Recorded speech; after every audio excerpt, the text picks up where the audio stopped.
Hello everybody.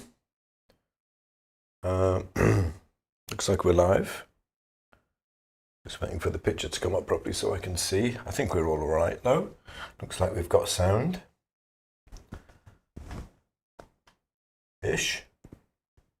Can you all hear me okay? Let me check my mic is working. Yeah, it looks like my mic is working. And we're all good. Forgot to turn the light around.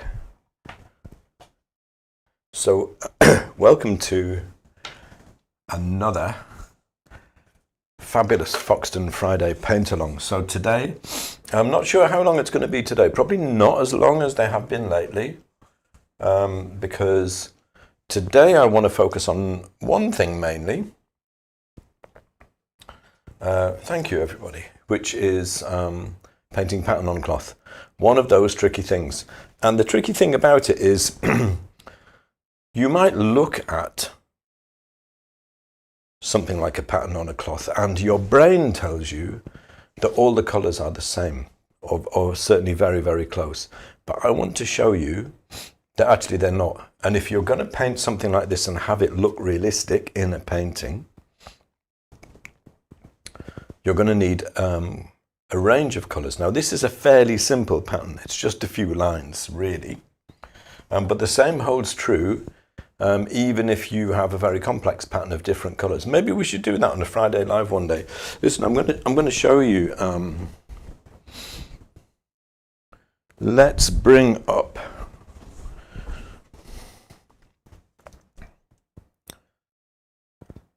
the ChromaMagic app. And we'll have a look just to show you some of the colors that we would actually need.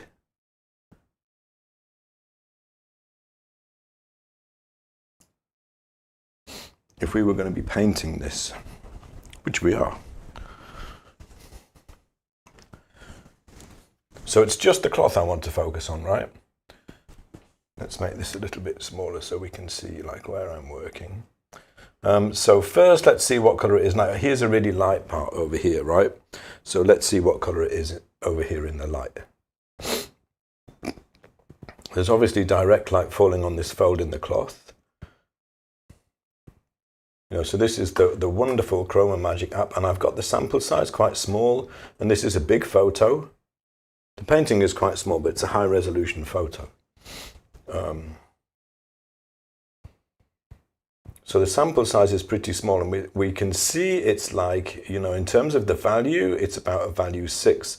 The other thing that's interesting about this is, might surprise you how close to grey that colour is. You know, it's not all that bright. It's not all that intense. You know, it's pretty close to grey. But remember the value mostly. We're looking about a value 6. So let's have a look in an area over here where the pattern is in shadow. Look at that. That is completely, as far as ChromaMagic is concerned, that is grey. It's really, really dark, really close to neutral, and it's basically just grey. So, you know, when we come to put the pattern on this area, let's be brave. It's actually saying it's a green grey because it's affected by the colour in the shadow, right? But it's like a value 1, it's a value 2. It's very close to grey. Down here is obviously the darkest part of it. So that's in the shadow.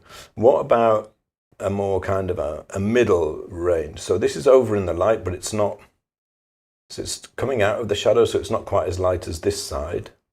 Again, it's really close to grey, but you can see now the range of values that we've got from the very lightest part over here, which is like about a value 6, and there's more colour there because it's in the light, to right down to basically black in the shadow. Let's check the bit at the back here. What's this bit here? Basically black. You know, there's no, but I bet you would be tempted to paint that blue, right? But we'll try that out. We'll paint this part, that area of the pattern in the shadow. We'll paint it almost black, very low value with no color in it at all, right? And see how it comes out. Let's have a look over here where we're in sort of semi-shadow. So here, that's like a value 4. So what's this? The ChromaMagic app is giving me the general value. You can see when you get really close up, all the little dots of the weave. We don't want to paint all those little dots. But this part here is really interesting because no, this is a very small area of the painting, but this part is a fold. The pattern here is in a fold in semi-shadow. There's some reflected light hitting the bowl and then coming down into the shadow. But this part of the cloth is facing away from the light, and it's a value 4. This part of the cloth is facing the light, and it's a value 7. Even a 7 we're getting there. Look at the difference in the colours. Just in that small area there. So we want to be mixing probably this colour, like a value 4. We want to be mixing this colour, 6 or a 7. Close to grey though still.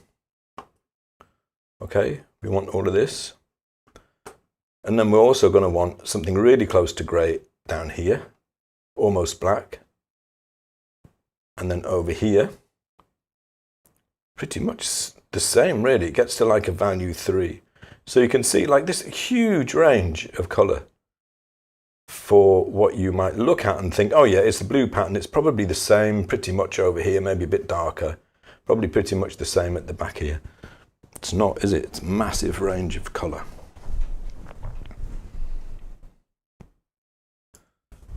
So the challenge is to mix that range of colour before we start painting, okay? So that's what I plan to do. Let's go over to the painting. So this painting was done, the first session was done last Friday. Okay.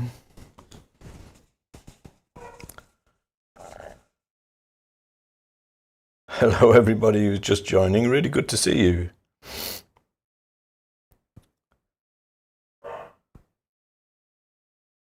I love how everybody shares the weather and where they are at the moment. Here it's a bit, in the Cotswolds, it's a little bit grey actually. It's not quite so nice.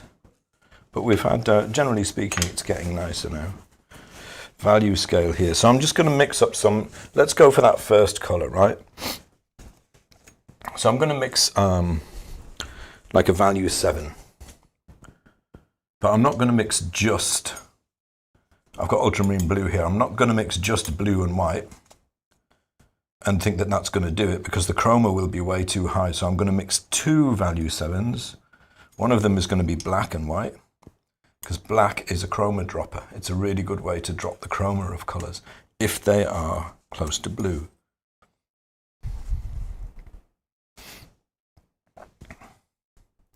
So I want to get this to a value 7, this value here. Should I make the palette full screen? Let's make the palette full screen so you can see what I'm doing better. Well, I'll just have to hope that I remember to switch back to the palette when I start painting, to the painting panel, sorry. Is that a value 7? No, it's not, it's too dark. You can tell that just looking at it.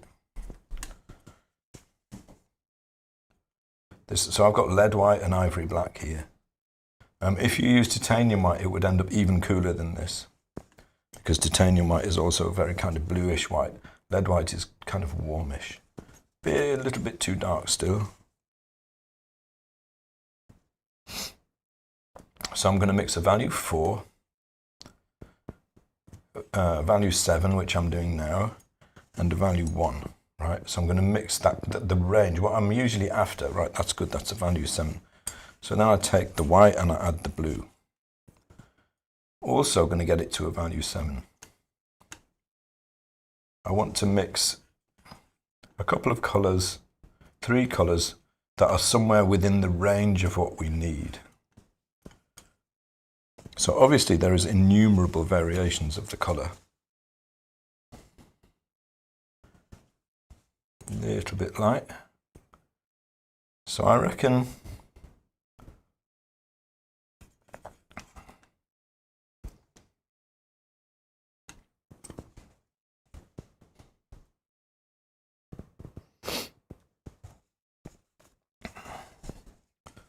this is going to be a little bit too high in chroma, a little bit too intense. Is that about a value 7? Slightly dark, actually. But I reckon that's a bit more intense than we actually want, right? So what we want is something in between that, something dropped a little bit.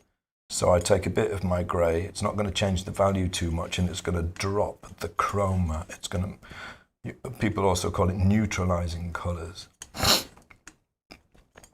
So, you know, I could go in with the complement here. I could go in with an with an orange and try and drop the chroma that way. It would definitely affect the value, and it would affect the hue. So this is a way of getting really fine control of the chroma, the intensity of the colour, without changing the value pretty much. So that's about a value 7. So now I'm going to do a 4, right? So I'll take this, bring some more black into it.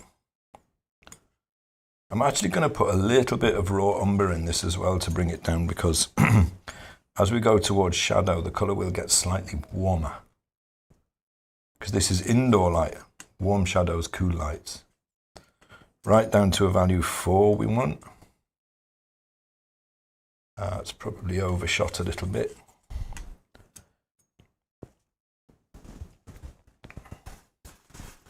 So as well today, as well as showing you this approach to making sure that your colours in your patterns reflect, that's a 4, that's good, reflect the light and shadow. So now blue and white to a 4. I'm also going to show you a little bit about oiling out today, because Friday Lives don't often have an opportunity to work a second session on a painting. Normally they're like one-hit wonders, you know. So it'd be kind of interesting today to show you how I oil out. That's about 4, that's good. So we want the chroma to drop, mix between the two. We probably want it to drop even further for this, because there'll be a little less colour, so we're in shadow. Let's check we've still got a 4. Little bit dark. It can happen sometimes when you mix two values together that it does affect the value a little bit, but not very much. So that's a value 4.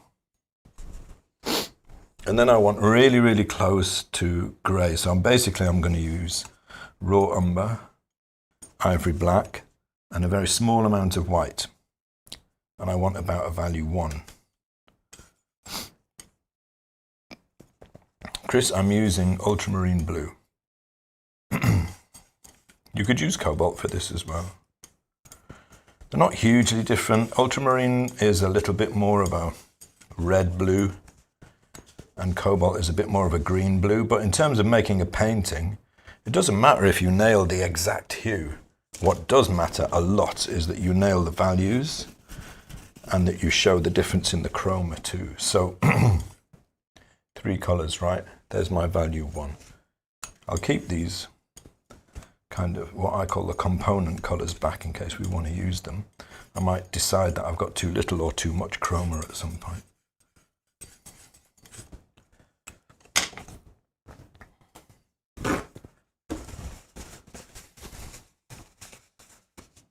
I got any? Yeah, so I've switched to Gamsol recently from Terps. I've always used Terps because I like the smell so much.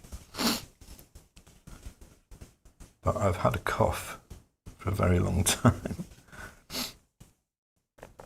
And I think, I mean, this is hardly a scientific test, but I think since I've stopped using Terps so much and started using Gamsol more, kind of feels like I'm not coughing so much. Light, shadow, deep shadow. Okay.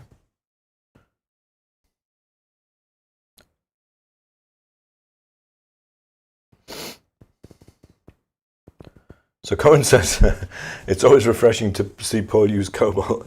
It's not cobalt today, it's ultramarine. But yeah, you could use cobalt. As I say, the hue doesn't really matter. It would just come out a slightly greener blue. It wouldn't matter at all in the context of the painting. So what do I usually do when I'm coming to oil out a painting? All right. first thing I do is I lightly sand the surface. So this painting is dry, right? This was done last week. It's touch dry. Why do I sand it? Just to give it, this is just very light. This is like 400 grits, pretty smooth. It's just to give it a little bit of tooth, so it's not too slick.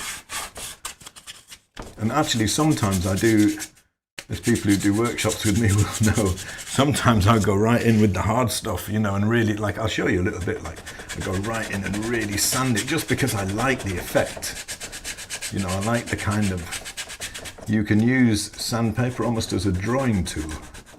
Change the values, you know. Anyway, that's not actually what I'm supposed to be showing you today. So sand it back a little bit, but just to give it a little bit of a tooth. But at the moment it's going to have a very small amount of dust on there, which I don't want. So I'll get a little bit of Gamsol on some kitchen roll and just lightly wipe over it. You can see it's lifting a little bit. Which is nice and dry, and that's now a nice surface to oil out on. So oiling out here, I have got some linseed oil. And with a small amount of Gamsol in it. The proportions are probably 9 to 1, 8 to 2, or 9 to 1 linseed oil.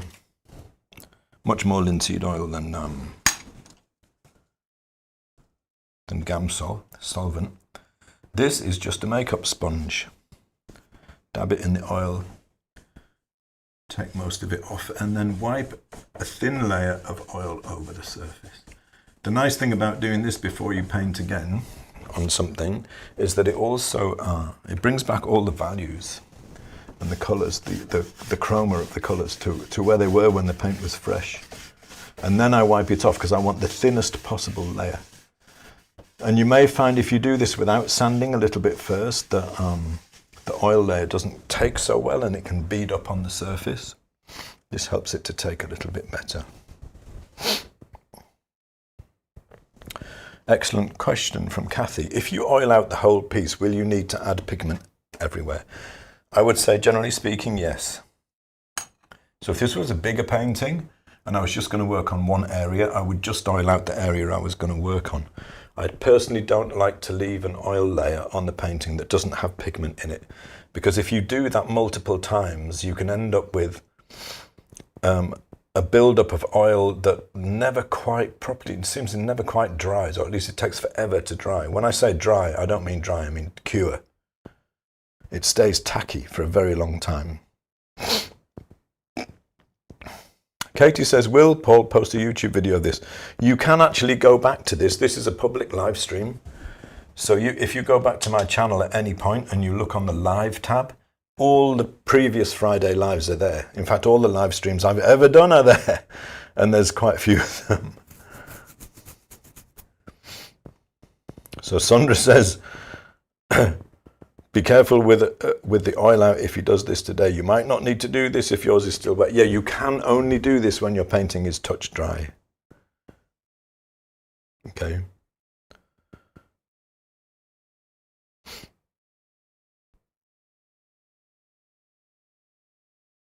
Thank you, Petrushka. What a lovely thing to say. I appreciate it. I'm just kind of catching up on a few comments at the moment.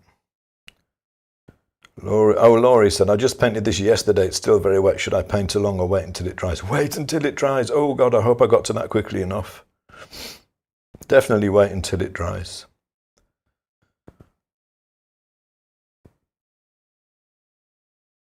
Dominique says pizza is ready. It totally isn't ready because I haven't grated the cheese yet. Okay. Now I want to put some pattern back here, but before I do that, I think I actually want to change the values a little bit here. So I think this could go a little bit darker. So let's say, for sake of argument, that I wanted to drop the value a little bit back here, right? I can do that now, but I want to do it before I put the pattern on. So I'm going to do a quick and dirty little bit of mixing here. So I'll get some raw umber out. This is nice because I can basically, because we're in a second session, I can glaze. So I'll show you how I glaze, right? You're going to be horrified by this. I'm going to show you it. Anyway, tiny bit of white because I don't want it to go too dark. I generally try not to get too much white in the shadows. But I don't really want this to go too dark. A bit white. Mostly raw umber, right? And I'm gonna do something horrifying with it. Actually, I could do it with just raw umber, and then it would be more dramatic, let's say, to watch. So I've got an oil layer on there, right? Wow, what's he doing? No, painted right over the side of the thing. But this is all shadow here. This is the nice thing about this is how I glaze, right? Throw down a load of paint, and then you can wipe it back. And the nice thing is about doing it this way is I can selectively wipe it back, and I have really fine control about how much I want to change this value now. And also I get this lovely, mysterious kind of lost edge, more obvious lost edge there. And how easy was that, you know, and I've got a nice, so it's a bit too dark here, I could wipe it back. I get a nice, the painting works a little bit better. I've got some nice colour in there. I can do it anywhere. Now here, if I do it here, I'm going to be careful not to get it onto the light part, because if I do, and I wipe it back, it will always show. Let's say I decided I wanted this whole shadow here to be a little bit darker, right? Now that's obviously wrong. It's, you know, it looks rubbish, it's too dark. So you wipe it back until you get it to the point where you want it. It's a really, really nice way to carefully adjust your values on a second session of a painting. It's got just a little bit more depth now, just a little bit. Let's say I wanted to show a tiny bit more light back here. Raw umber and white. Going to be about a value 5, I reckon I'm going to want there. This is the lovely thing about painting into an oil layer. So I want to put a little bit of like a suggestion of a fold, say. A lighter value coming down into the shadow. Pick up some more just raw umber and bring the shadow up behind it, darker.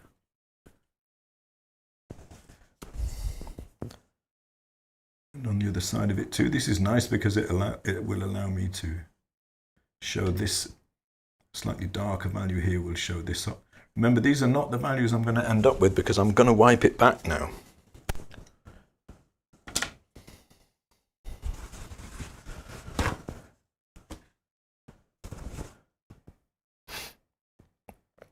Hello, Jerry. Nice to see you. Oh, the thing just auto-scrolled and I lost what you asked. Oh, do you add gesso to your ampersand boards or leave them as is since they already have gesso? It depends what I'm doing. So for something like this, I will just use the panel as it is. Doesn't need to have anything added to it. It's quite a nice surface, I think, gesso board anyway. Let's add a little bit of a lighter value. Bring a little bit more light in. So we've got like slightly opaque paint in the lights when you paint this way. So there's a little bit of, you know, there's white obviously here. So this is the light part is getting a little bit more opaque. And the shadow part, let's change brush because I've got white on that now. The shadow part is translucent. I don't know how well this comes out on the camera, but there's a depth to the shadows, a glow, which this method of put a bit more light in here. This method of glazing into the shadows and then painting in the lights, it gives it a glow and a depth. You can't quite get this same effect just painting alla prima. No, it doesn't work quite the same.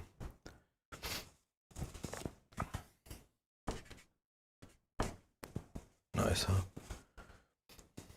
And I think all of my values around here are pretty good. I'm pretty happy with those.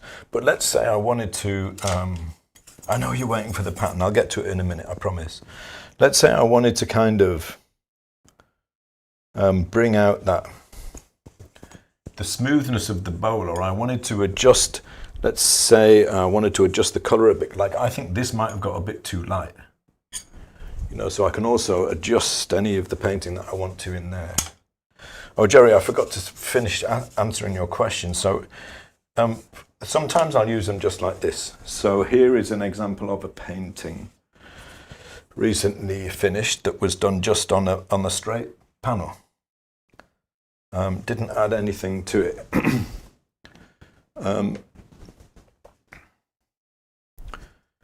Here is an example of a painting which is at an early stage. So this is the first stage of it, part of the workshop I'm teaching, one of the workshops I'm teaching at the moment. And this has modeling paste mixed in with the gesso, which gives it a lot of texture. If I turn one of the lights off, you can probably see the texture more.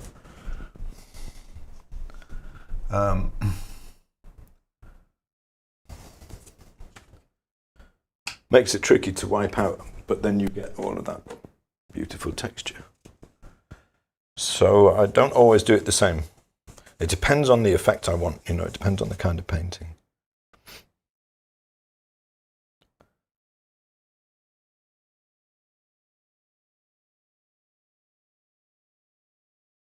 JK says, in the 70s, art classes, our medium was 1/3 terps, 1/3 varnish. No, really? Oh dear. That would be a brittle surface, especially if you work in layers, and 1/3 linseed oil. It smelled so good, I bet it is, and was a connection to art. It's funny you should say that, because the reason I like the smell of terps so much, you know how much, I'm just going to mix up a couple of quick colours for the bowl. You know how much smell is connected to memory, right? And a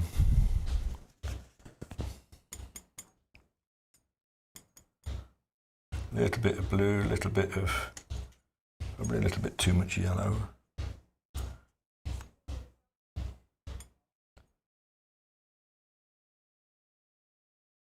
Boy's got his basketball out in the utility room. It's almost like it's slightly green. Yeah, so what was I saying about memory being connected to smell? And I was thinking the other day about when my mom got me my first ever oil paints, and I had no idea what to do with them, you know. I didn't realize that you needed to mix white with pretty much everything. I'm not even sure I had any white. I do remember I had burnt umber, and I tried to paint an owl, and the whole thing just came out dark brown. Dark brown owl. But the smell of the terps, you know, and I didn't know what I was doing. She got me some terps as well. I had no idea what I was doing.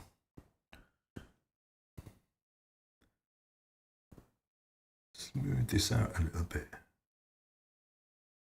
It's going to bring the value up. Looks quite nice. I mean, I could bring that back as well. You know, say I wanted to bring the value like right up.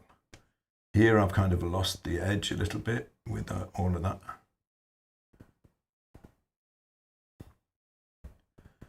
Glazing that I just did. Just carefully bring the value up on the right hand side. So I'm just giving bringing the shadow values down and the lights up a little bit, which is giving the whole thing just a little bit more variation of value. Nice, huh? In a lot of ways, like working the second session on a painting, you can do things very simply. That it's difficult, or it's not as easy to do, you know. Alla prima. I like alla prima painting. Don't get me wrong, I like it very much. But there's some magic about paint over paint, especially when you build up, like this is opaque, what I'm putting on now, opaque paint against these deep, soft, transparent shadows. You can build up a kind of a translucency, a variation in the paint finish that can give a painting way more depth and life than a photograph can ever have. Apologies to any photographers present, of course.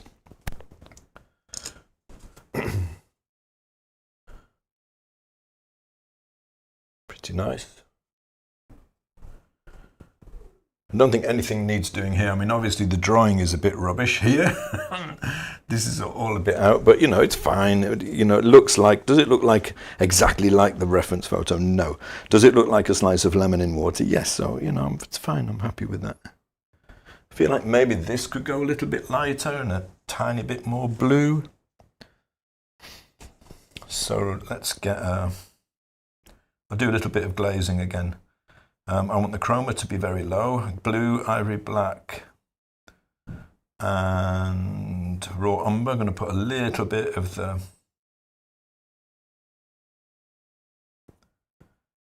this yellow I've got here is arylide yellow. I can't even remember if I put it in the materials list. So I want this value to be like slightly lighter than it is at the moment.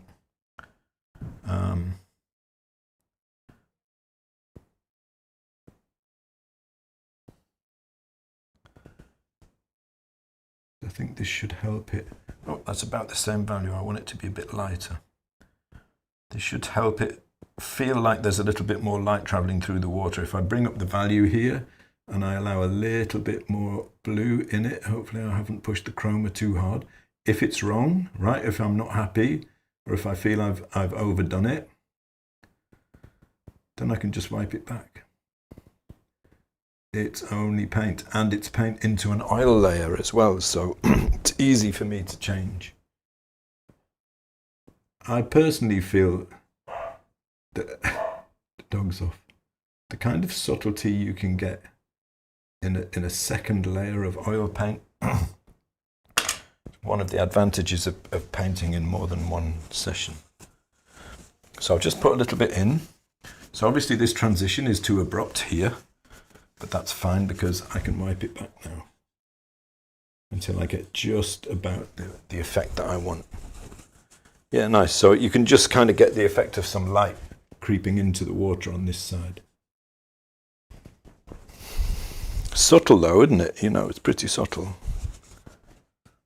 Little things like this. I mean, this is part of the stuff that fascinates me about doing painting. Anyway, I wanted to show you that all of that stuff because it's nice to do. So I'm going to do the pattern now. Rather than painting lines, like, what would you go for? What brush would you go for? A round, right? And then paint lines. I'm not going to do that. I'm going to use a flat. This is Winsor & Newton Scepter Gold Series 606. Very nice brushes.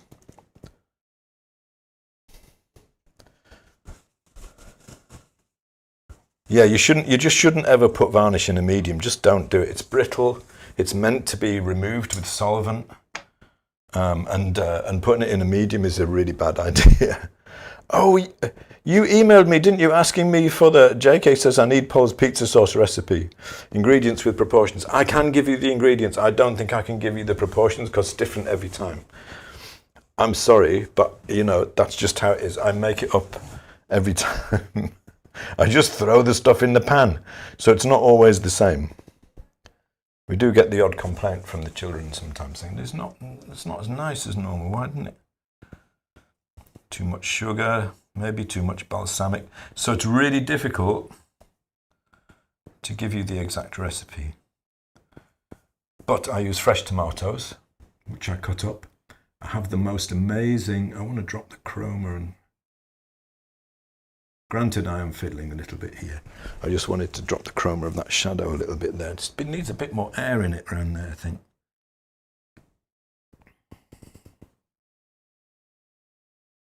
And then I'll be like, oh no, I've overdone it. Actually, I don't think I've overdone it. I think that's nice. But if I wanted to, I could wipe it back.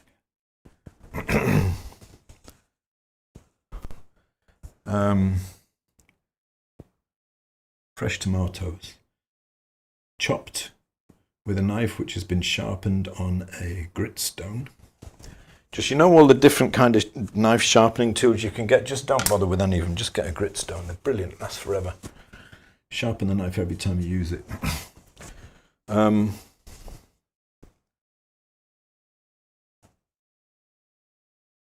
Little bit of red wine. Few drops of balsamic. Small amount of brown sugar. Not too much, just a little bit. Salt and pepper. And oregano. Right. Pattern in the light. Where is my cloth in the light? The nice thing about having it already painted like this is, like, where is it in the light? Well, it's in the light here, right? Actually, let's make that a bit more obvious. That light section of the cloth there. Don't need a little brush for this. Oh, that brush is horrible. Let's not use that one now. This bit is all, I want this all to be lighter, right? Make it really obvious that this is the cloth in the light. Okay. So the pattern in the light, I use my light color. I use the lightest one, the value 7. So I've got to kind of try and figure out, I'll try and do one line, right? One line of the pattern. So notice the way that I'm putting it on is with the brush sideways. So that is all light. Okay. But when we get here, we're in shadow. So I've got to pick up my shadow color. Remember, it was a value 4. Big, big change. So here we put the line in shadow. And the line of the pattern follows the logic of the values of the cloth, and it appears to recede into shadow. Right? And I can mix between it. You know, if there's a between these two colors, I don't have to stuck with just these colors. So here it's a little bit like it's in between shadow and light. So I've mixed between. So I've probably got like about a value 5 here, right? But then as soon as I get to this point, I'm in the light again. So let's pick up the light value. Try and suggest that it's going through fold a little bit.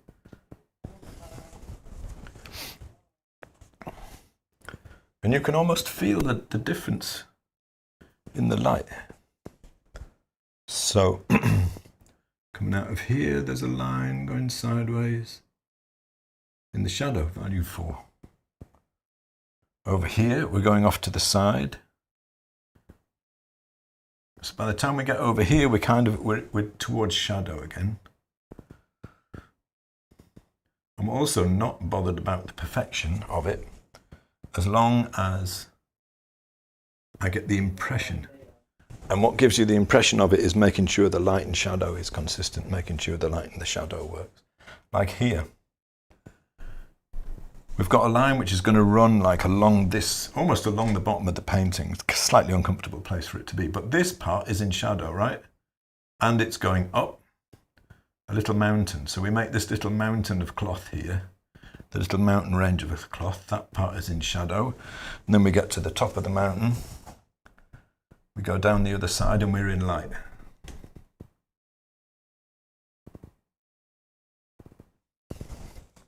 Right?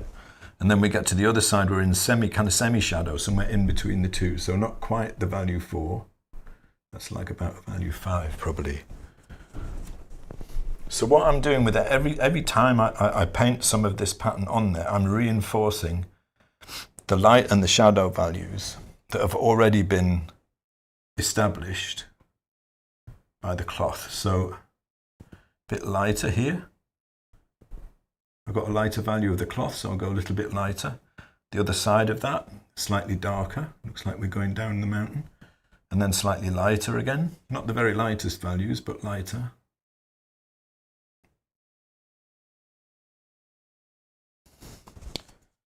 Mountain on the other side. Down into the shadow. Back up into the light. You see how I'm changing the color of the pattern line as it walks across the surface of the painting, and that's what's giving the impression. It's reinforcing the impression of the cloth. So it's partly the drawing. I've got a bit thick there. but it's also it's the change in the values is the thing.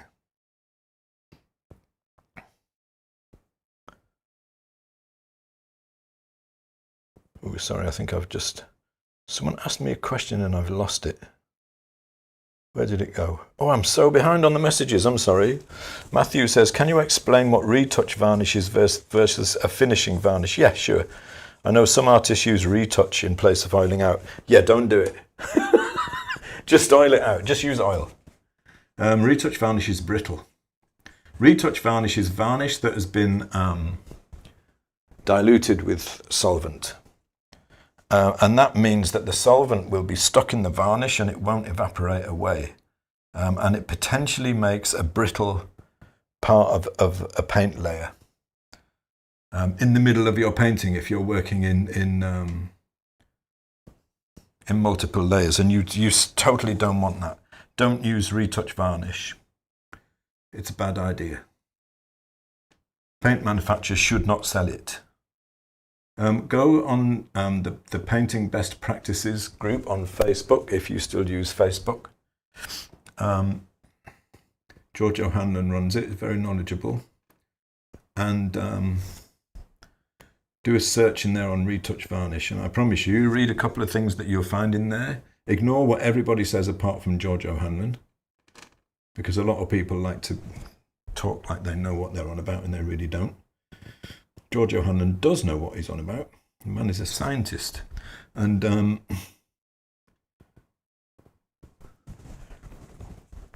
you see? Shadow, light, shadow, light. Let's put some of the really dark pattern in, right? Let's see how this was going to work.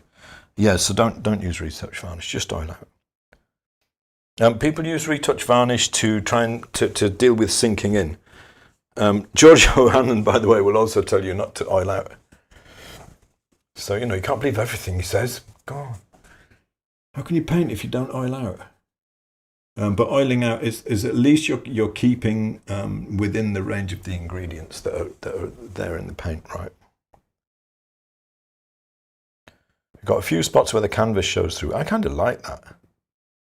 JK says, is your glazing method without any medium? Well, the medium is oil. So the advantage of doing it this way, of glazing like I did, painting on and wiping it back, is there is nothing on this painting apart from paint and oil.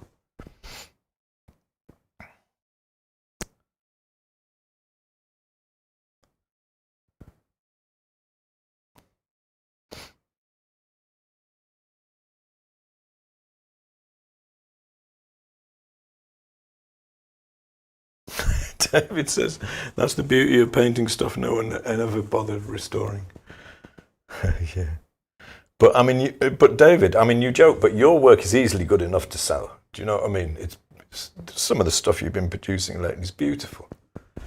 And then, so the way I look at it is, I mean, I think you're being far too modest. The way I look at it is, if someone is going to buy something that I've made, I want it to be as well made as it possibly can be. I want it to be well made, you know. Am I getting the message across about these colours, by the way? Does that make sense?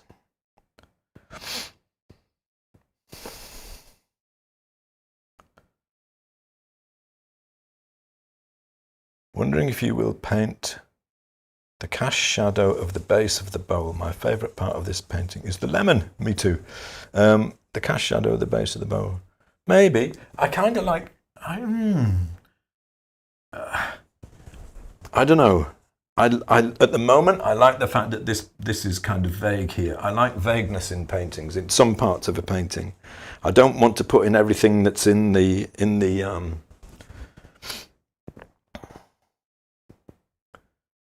photo.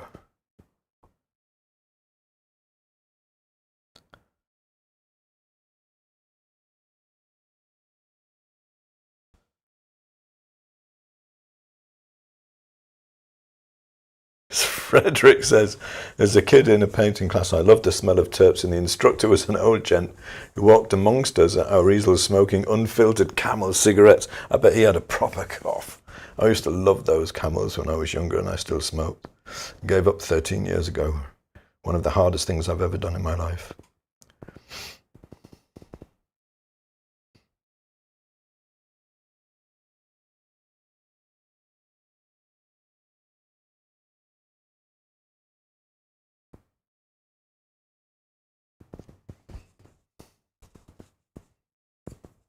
Cheryl's vote is for leaving it vague. Yeah, I kind of like it like that. I like it kind of vague.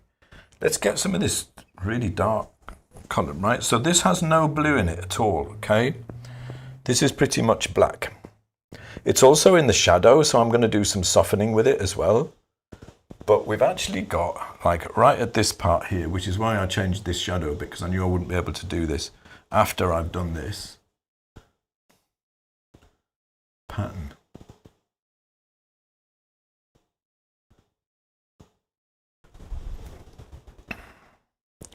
Can hardly see it even. For the bit right next to the bowl, I'm going to go right down to black. My cast shadow may be a little bit dark there. I do sometimes push the values a little bit.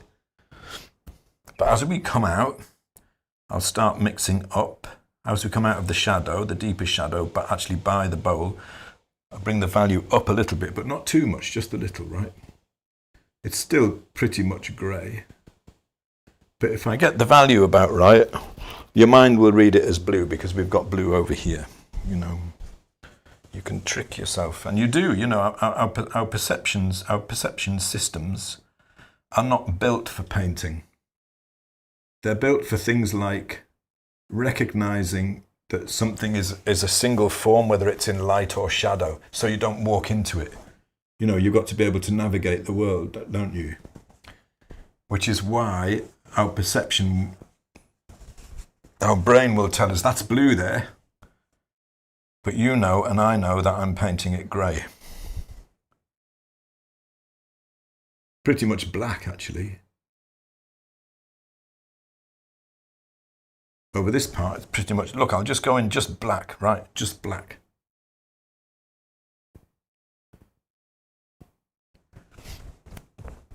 But your mind will tell you it's blue because you connect it mentally to this. It is not blue. You must tell your mind. What colour is it? I don't know. Well, then you get ChromaMagic up and you find out. Where am I going to put these? Yeah, there's some problem with my drawing here. Like this shadow should be further over. So, case in point, right? My next line of my pattern is gonna leave the bowl about here. So I'll change it, right? So I'm going to bring it out here, come out of the shadow, we come into the light. Not quite as light as this, but lighter as we come out into the light. I've been too careful. I need to mix between the value 7 and the value 4. This part of the cloth is in the light, but it's not as light as this bit. Too light still. So the actual pattern is not quite like this. I've changed it a little bit. But as long as I stick with the logic of what I've got the values in my painting, it should be all right. And if it comes out too dark, as this just did, I think a little bit, you can just dab some off. And removing paint will also raise the value. On the other side, here, it's in shadow. So I'm going in with almost the value 1, with just a very small amount of the value 4 mixed into it. So we've got 2 lines together. One in light and one in shadow. And the difference in value between them must be about 3 steps of the value scale, but your mind reads them as being both part of the same blue pattern. It's unfortunate because I've got this weird kind of, I've got lines of the pattern and a fold of the cloth. Too late. Let's have some pattern up the back. Oh, there's some lines out here as well, right? Should we put them in? Just a suggestion. We don't need to state that too strongly, but this is basically, this is like value 1 neutral, almost black.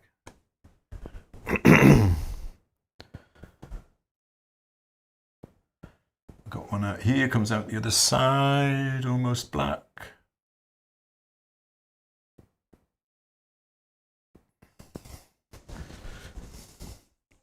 Looks right though, doesn't it, in the context of the painting, you know. Now we got one of those uncomfortable things going on here in the reference photo where a part of the pattern is like, it's a tangent with the bowl, so I would ignore that, you know, probably just move it down a little bit.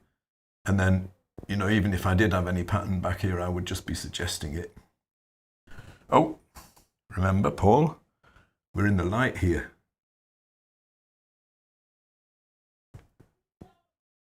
Then oh God, dog's off again. Then back into the shadow. You don't have to paint it all. And you want it to work when you're standing back, right? Softening brush. This is another one of these Series 606s. Winsor Newton Set to Gold. This is an old one, so it's very soft and worn.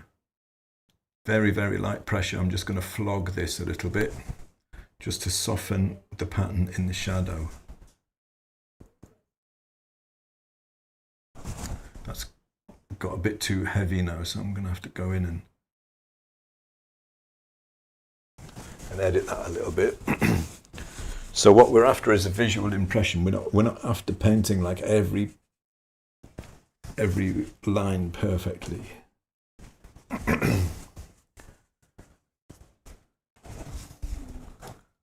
Well, I mean, you can if you want. You know, you can put in every line if you want to.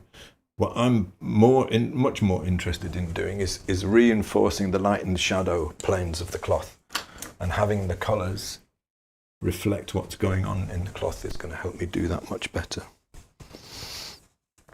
So the painting hasn't changed a huge amount today. Just reinforced the light and the shadow in the background here. Brought a little bit of light in here. Smoothed out this area. Shall I dark? Maybe I think that should be a little bit darker in the shadow there, possibly. And it's going to be like slightly greenish because it's the blue in shadow, so I'll use that blue. That's going to be too much chroma though. Got to be careful I don't spoil it by putting too much chroma in there. See, I think this should be a little bit darker probably here. But, you know, I can put it in and wipe it back just like the other parts of the painting too. Should make the bowl, yeah, makes the bowl feel a little bit more, it's too dark, but it makes the bowl feel a little bit more three-dimensional. And here too, we would have a bit there. So, actually, is it too dark? No, I think it's probably about right. Probably about right. The one thing I will use my little brush for, though, the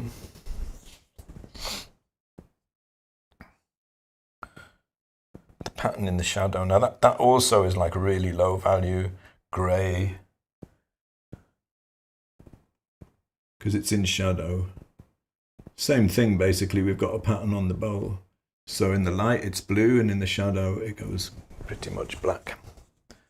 But your mind reads it as one, you know, as all connecting, as one connecting piece. So the painting hasn't changed that much. I think I've intensified the feeling of the light a little bit. Kind of that poetry of the light. This is still bothering me, that's a bit too strong. Wipe it back. Maybe this line too.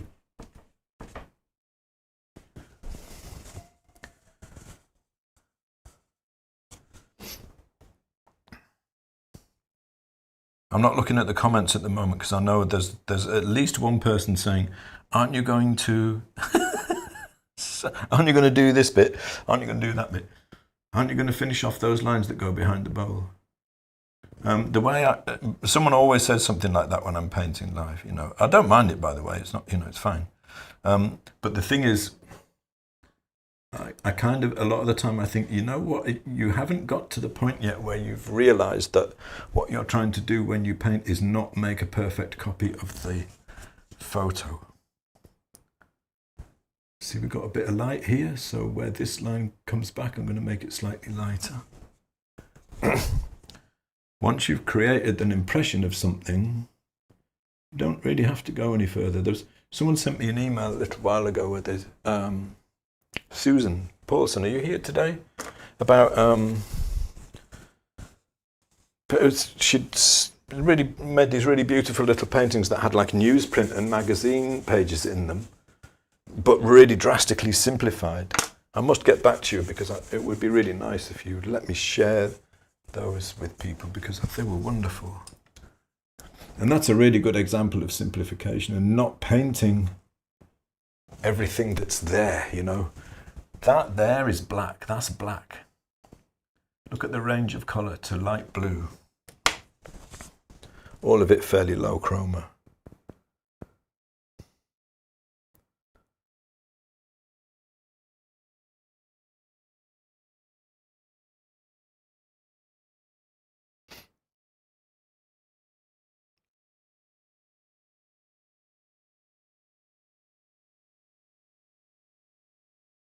I think I'm finished. It's quite nice that the colours in the, at least I think it's nice anyway, that the colours in the cloth kind of match the colours in the bowl. See, I think that value 7 might be a little bit too light even. Maybe we need a little, slightly lower value here. But please note that what I haven't done is mixed the pattern colour, a blue, and then done the lines all over. In any case, if I used that colour here, you wouldn't be able to see it. It would be lighter than the shadow, and it wouldn't show. Yeah, so going back to the what someone was saying about, aren't you going to put the shadow in around the bottom? There is a shadow around the bottom of the bowl, a little occlusion shadow, but there is also a line around the bottom which has been painted on the bowl. Now, I like it like this because I like the simplification of the light shape here against the shadow shape here. And the fact that there's a completely lost edge here. I like that kind of thing. And I feel like, you know, the question I'm asking myself is, if I added that, if I put it in, would it improve the painting? And the answer that I'm giving to myself is, to be honest, no, I don't think it would really improve it. I don't think it would, no. The painting doesn't need it. And it might actually, I might lose something that's a part of the painting that I like. Do you know what I mean? And I'm just bringing a little bit more light into the back of the bowl there.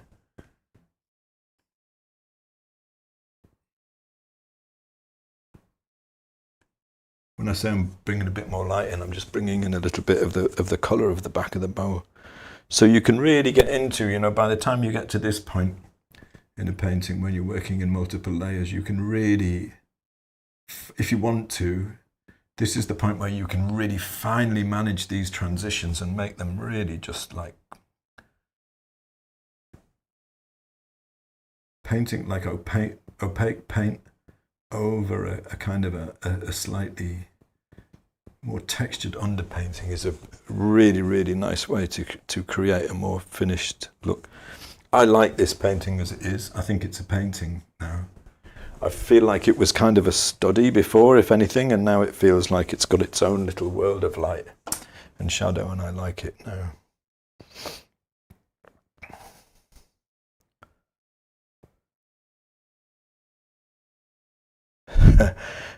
Has anyone been able to find Michael Harding's new miracle medium? Yeah, I saw it in Jackson's. Jackson's, the art shop, materials shop. Get this, it's 20 minutes up the road from me, and they have everything there. It's like the main, what do you call it? The main warehouse for Jackson's. So I can go up there, you know, I can look online about what I want, and I can pop up there. I can say, have you got this in? And they'll say, yeah. They go and get it for you and bring it down. And they have got Miracle Medium there. But, you know, I have a problem buying anything with the name Miracle in the, if it's a medium, with the name Miracle in the title, because there is no miracle about mediums. You know, it's not. It's just not a miracle. No. It's not. What's going to change your painting is understanding light and shadow, paint application techniques. you know, those things will change your painting and improve it. A medium isn't going to do it. A medium might give you a particular effect once you've got all of the basics down. But my advice would be not to mess with mediums at all until you can paint really well. Just use oil until you can paint really well. For me, like, I spent a lot of time messing about with loads of different mediums, thinking I needed this like Vermeer medium and that Velázquez Rembrandt medium, Maraget, and all this kind of stuff. Didn't need any of it. Honestly, no. So this is nice. Jacqueline says, I think that vagueness you teach is one of the best things I've learned from you.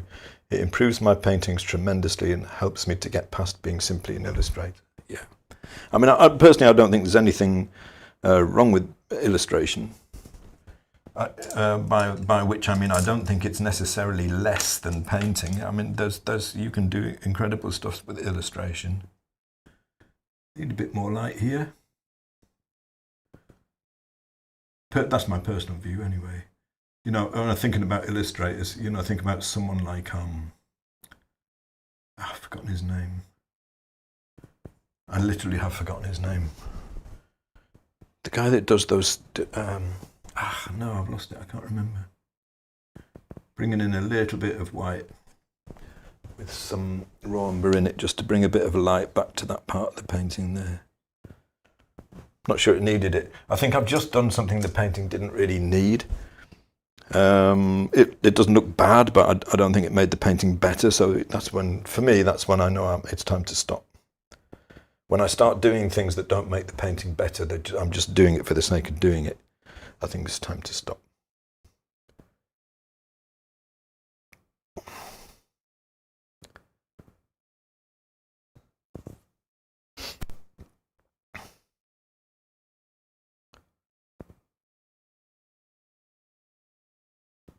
So Michelle says, isn't linseed a plant then? Yeah, it is. It's flax. Flax seed, basically. I have linseed in my breakfast. Not this. I don't have this. No, it wasn't Leyendecker. I know who you mean. What is his name? No, they're kind of spooky. English illustrator. Sort of spooky illustrations. Rack. No, I can't remember. It'll come to me in about 10 minutes' time, probably. Rackham. Arthur Rackham. That's it. Arthur Rackham. Oh, look up Arthur Rackham's. The reason I mention him is because it is illustration. His work is illustration, but it has a huge amount of feeling and emotion in it, a lot more than a lot of what you might call fine art paintings. Arthur Rackham. Another one, Frank Brangwyn, another British artist, Brangwyn, Frank Brangwyn. Look him up.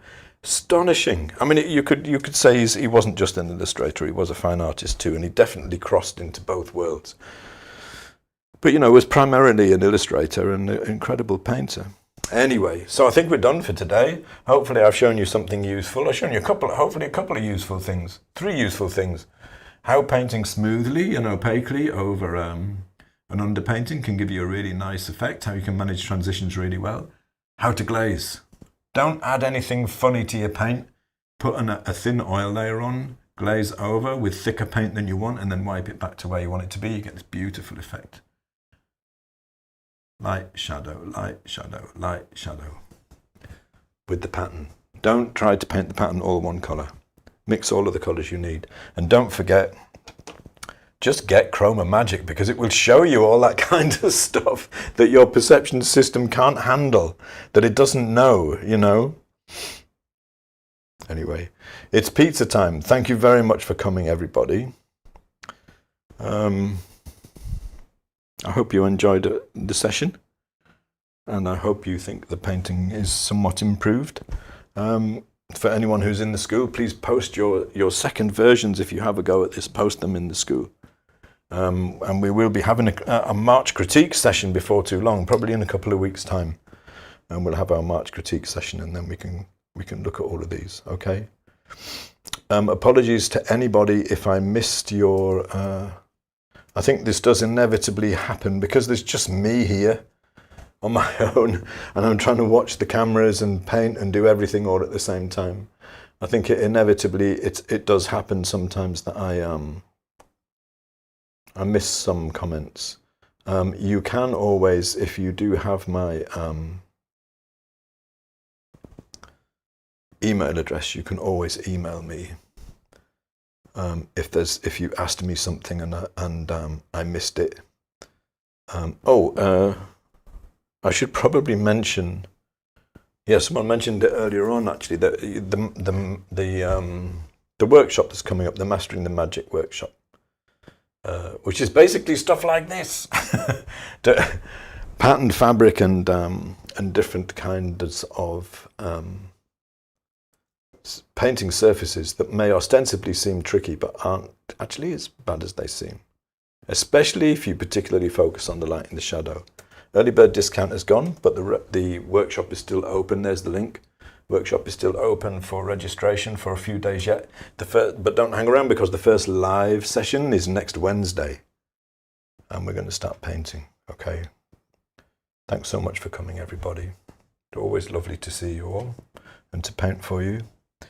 I hope I've shown you something useful today that you'll be able to carry on with you. Have a brilliant weekend and a week ahead, and I'll see you again soon. Bye for now.